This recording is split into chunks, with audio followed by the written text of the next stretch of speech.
3 separate complaints about a child at one of the houses on Waterton Lane and his behaviour.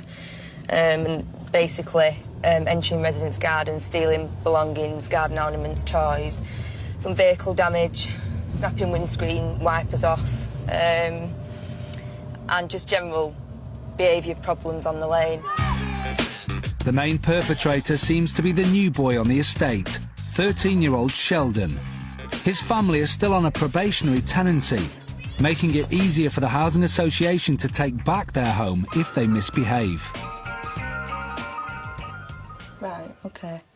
I mean, basically, Sheldon, I'm well aware that it's not just you that causes problems on here. I'm not just getting at you, OK?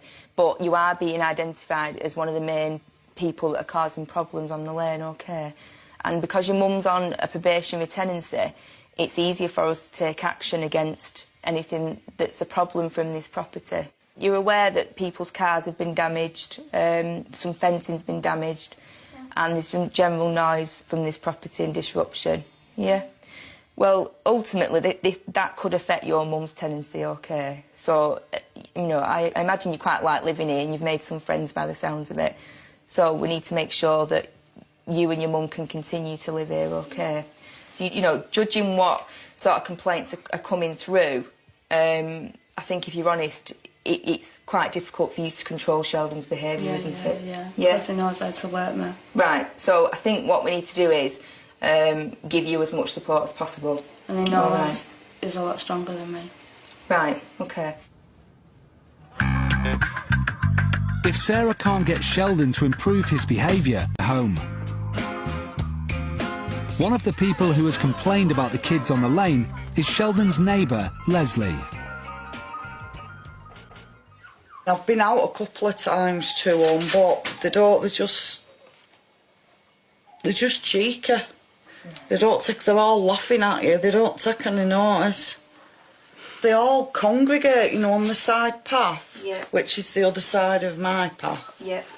And they're shouting and swearing and throwing the balls at the wall, throwing stones at the door, climbing on my fence, they've broke my gate.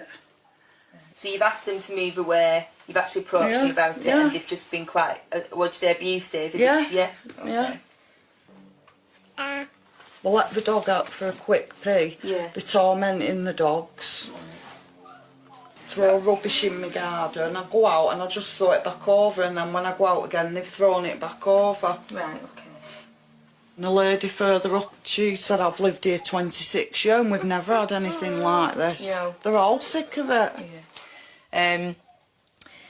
I can't promise it'll resolve overnight. No, I know it won't. I can't promise that, but I can assure you that we'll deal with it as quickly as possible, and you know, we'll keep on top of it, and we'll keep checking in with the complainants to see how things are going.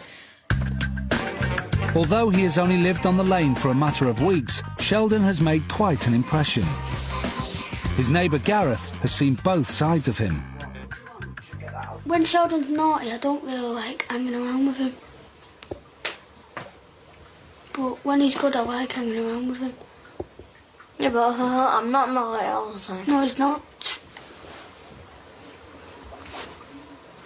I just don't want him to lose his house. As with all new tenants, Sheldon's family are effectively on probation for the whole of their first year. It's easier for us to take action against this tenancy. Ultimately, obviously, we don't want to it end up where we take possession of the property. But, you know, we'll try and put as much support in place as possible to help her maintain a tenancy. But ultimately, if we get complaints and there's evidence there to back it up, then ultimately she could lose a tenancy over it. In Lancashire, Patrick's tent-dwelling applicant is moving up the waiting list. As she is homeless and has health problems, Catherine Smith may soon be given a property, despite Patrick's reservations. But Catherine's got history. She certainly has in the past, and even recently, and even evidenced by me, caused antisocial behaviour. I've seen her on a couple of occasions kicking off in the town centre, let's say. I think the issue for me is it's irrelevant whether I wanted to give her the property or not. She's entitled to the property. We have an allocation policy we follow. That's what the officers do. she gets the next offer, as long as she meets criteria. She does, she'll get the offer of the property. It is then down to her what she does after that. Without a home to call her own, Catherine says she spent some of her time sleeping rough. I've actually been on the streets for 18 months.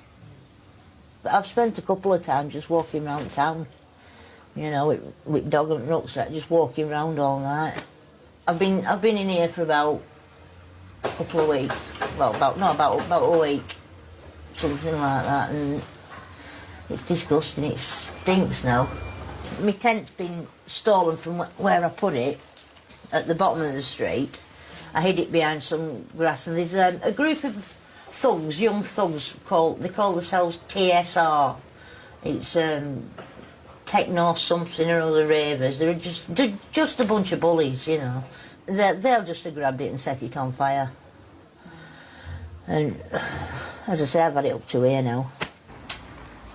David Traynor and Carolyn Moxley are two of Patrick's housing officers. Today, they are checking over a recently refurbished property to see if it might be suitable for Catherine. Hey, this is all right. This is nice. It's just been on the refurb scheme as well. It's the kind of property that she's put down that she's actually even said that she's seen bungalows on this estate that are empty and they would be suitable for her. So we are trying to accommodate her needs. Sometimes you're reluctant to give somebody a tenancy because of the past issue, and they turn out to be model